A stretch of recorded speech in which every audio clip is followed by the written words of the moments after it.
दोस्तों, क्या आपको भी हर समय नींद आती रहती है? 8 से 9 घंटे आप अच्छी तरीके से नींद लेते हो, उसके बाद भी पूरे दिन आपके शरीर में सुस्ती, आलस जैसा बना रहता है, बार बार आपको जमाई लेने की आदत हो गई है और काम करने की तो बिल्कुल भी इच्छा नहीं करती है और हर समय बस आपको सोने का ही मन करता रहता है, तो इसे सामान्य कमजोरी समझकर नजरअंदाज बिल्कुल भी मत करना। जरूरत से ज्यादा नींद आना कई सारी स्वास्थ्य समस्याओं का संकेत हो सकता है। यानी जब भी किसी व्यक्ति को बार बार नींद आती है, बहुत ही ज्यादा आप सो रहे होते हो और उसके बाद भी जब सोकर उठते हो थकान, सुस्ती और बस किसी भी काम को करने का बिल्कुल भी आपको जी नहीं होता है, तो इसे हम कहते हैं एक्सेसिव डेली टाइम एक्सेसिव यानी EDS कहा जाता है। जरूरत से ज्यादा नींद आने के कुछ कारण होते हैं, इन्हें आप पहले अच्छे से समझ लीजिए और साथ में मैं आपको कमाल के वो प्राणायाम कराऊंगी ना कि आपका शरीर नहीं चलेगा, लेकिन बैठे बैठे ही मैं आपको वो सभी प्राणायाम कराऊंगी जिनसे आपके शरीर में इतनी आपको फुर्ती महसूस होगी, बहुत ही एनर्जी आपको लगेगी और धीरे धीरे आपकी नींद आने की समस्या भी खत्म होगी। लेकिन साथ साथ में पहले आप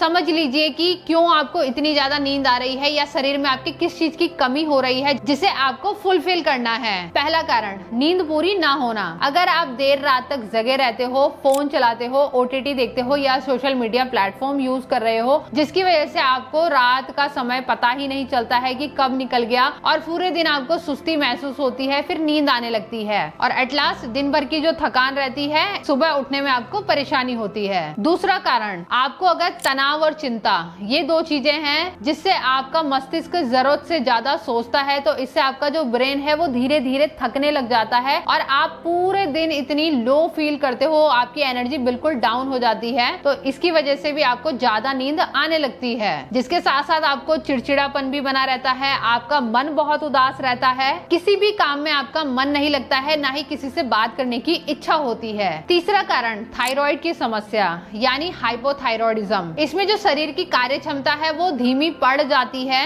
जिसकी वजह से आपको ज्यादा नींद आने लगती है, आपका वजन बढ़ने लग जाता है, साथ में आपको कमजोरी महसूस होती है, ठंड आपको ज्यादा लगने लगती है। चौथा कारण, शरीर में खून की कमी होना यानी एनीमिया की समस्या। जब भी हमारे शरीर में खून की कमी होने लगती है तो इससे हमारे शरीर का जो ऑक्सीजन लेवल है वो भी घटने लग जाता है, जिसकी वजह से आपको कमजोरी, चक्कर आना, थकान जैसी समस्या, आंखों के सामने अंधेरा आ जाना, ये सारी समस्याएं होने लगती हैं। पांचवा कारण, जिसके बारे में तो लोगों को पता ही नहीं है, वो है विटामिन B12 और विटामिन D की कमी।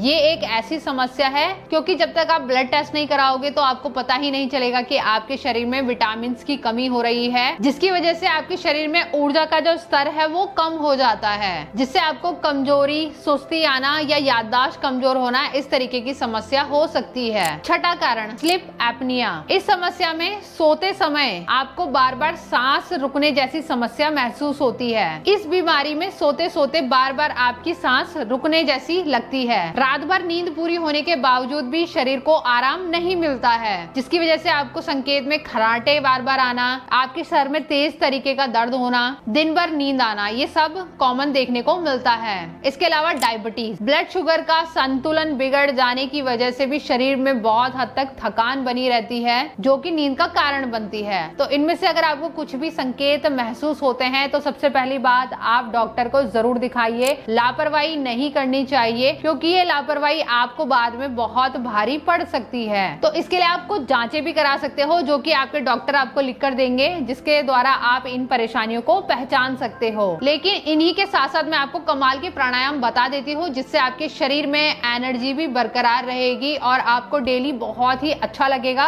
और आपको ऐसा लगेगा कि आपकी नींद भी पूरी हो रही है। तो पहला अभ्यास रहेगा हमारा कपालभाति प्राणायाम का। कपालभाति प्राणायाम में एक तो हमारे शरीर का वजन भी सही रहता है, अगर आपको वजन बढ़ रहा है उसमें भी बहुत हेल्प करेगा और आपके शरीर में जितनी भी एनर्जी है ना उसको इम्प्रूव करने में बहुत हेल्प करेगा। सिंपली कमर गर्दन सीधी रखेंगे। अब यहीं से झटके से सांस को छोड़ना है अपनी नासिकाओं से, पेट को अंदर की तरफ खींचते हुए। तो देख लेंगे अभ्यास किस तरीके से होगा।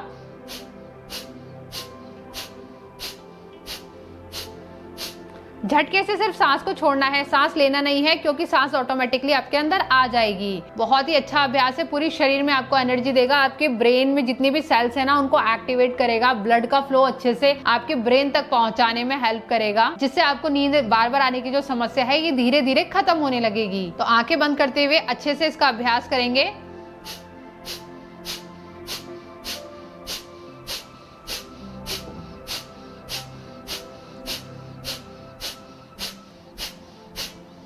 तो पहले राउंड में आपको 40 काउंट तक स्टॉक लेने हैं, यानी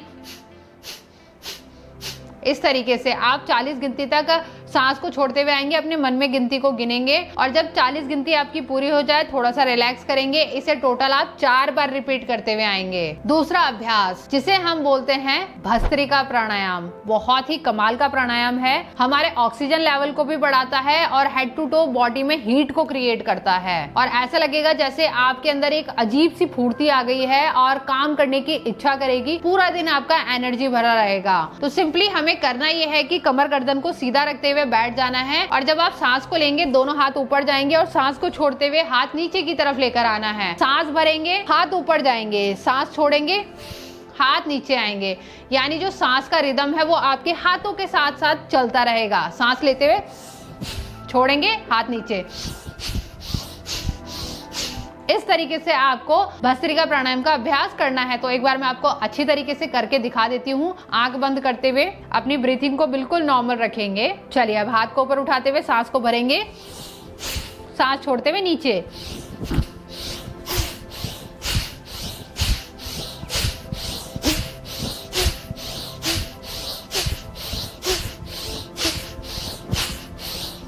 तो कुछ इस तरीके से आपको अभ्यास करना है। जब आप भ्रामरी का अभ्यास करोगे ना, आपको पूरे बॉडी में एक वाइब्रेशन सी फील होगी, बहुत ही अच्छा ब्लड का सर्कुलेशन आपके शरीर में दौड़ेगा। तो आपको इसे भी 40 गिनती तक पहला राउंड कंप्लीट करते हुए आना है और ऐसे ही आप इसे 4 बार रिपीट करते हुए आएंगे। अब यहीं से तीसरा और अंतिम अभ्यास रहेगा हमारा भ्रामरी प्राणायाम का। बहुत ही अच्छा प्राणायाम है, आपको एकदम शांत करने में हेल्प करता है, आपके कॉन्सेंट्रेशन लेवल को बढ़ाएगा, आपको जितनी भी तनाव, चिंता, चिड़चिड़ापन, गुस्सा, ये सारी चीजें आती है ना, इसको कंट्रोल करने में बहुत हेल्प करेगा। तो सिंपली अपने दोनों अंगूठों से अपने कान को लॉक कर लेंगे। प्रेशर नहीं देना है, जस्ट हल्का सा बंद करना है जिससे बाहर की जो आवाज है वो आपको सुनाई ना दे। बाकी उंगलियां आंखों पर इस तरीके से हल्के हाथों से रखना है, ज्यादा प्रेस नहीं करना है, ठीक है, जिससे आपको डिस्कम्फर्ट हो, ऐसा ना करें आप। अब यहीं से लंबा सांस भरेंगे अंदर, वाइब्रेशन के साथ श्वास को बाहर छोड़ना है, जैसे एक भौरा गुंजन करता है ना, सेम उसी तरीके से करना है। तो सिंपली दोबारा से सांस को पहले हम ले लेंगे,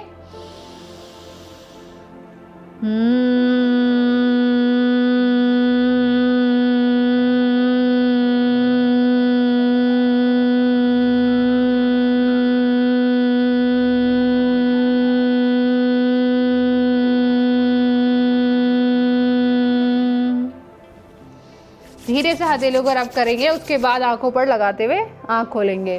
भ्रामरी प्राणायाम में सिंपली हमें अपने नोस्ट्रल से यानी नासिकाओं से सांस लेना है और जब आप सांस छोड़ेंगे ना तो ऑटोमेटिकली आपकी सांस बाहर ही निकलती रहेगी, जस्ट आपको वाइब्रेशन निकालनी है। तो इसे आप कम से कम 8 से 10 बार जरूर करेंगे। तो दोस्तों आज से ही आप इनका अभ्यास करना जरूर शुरू कर दीजिए और साथ साथ में आहार संतुलित मात्रा में लीजिए, जिसमें बहुत हद तक आपको पोषण मिले। हरी सब्जियों का सेवन कीजिए, साथ में फाइबर वाले फूड ज्यादा लीजिए, सलाद ज्यादा खाइए, जिससे आपका पेट अच्छा रहेगा। तो ऑब्वियसली बात है, आपका शरीर हल्का रहेगा, जिससे आपको पूरा दिन अच्छा लगेगा और आलस भी कम आएगा। दूसरा, आपको दिन भर में 4 से 5 लीटर पानी जरूर पीना है, इसका आपको अच्छी तरीके से ध्यान रखना है। 30 मिनट की वॉक डेली बेसिस पे जरूर कीजिए, ये आपको बहुत फायदा देगी। और हाँ, सोने से 1 घंटा पहले आप फोन, कंप्यूटर या जितनी भी इलेक्ट्रॉनिक डिवाइस है इनसे दूर रहिए, इन्हें ना चलाएं। उसके बाद आपका जो नींद है वो अच्छी गहरी रहेगी और सुबह आपको फुर्ती महसूस होगी।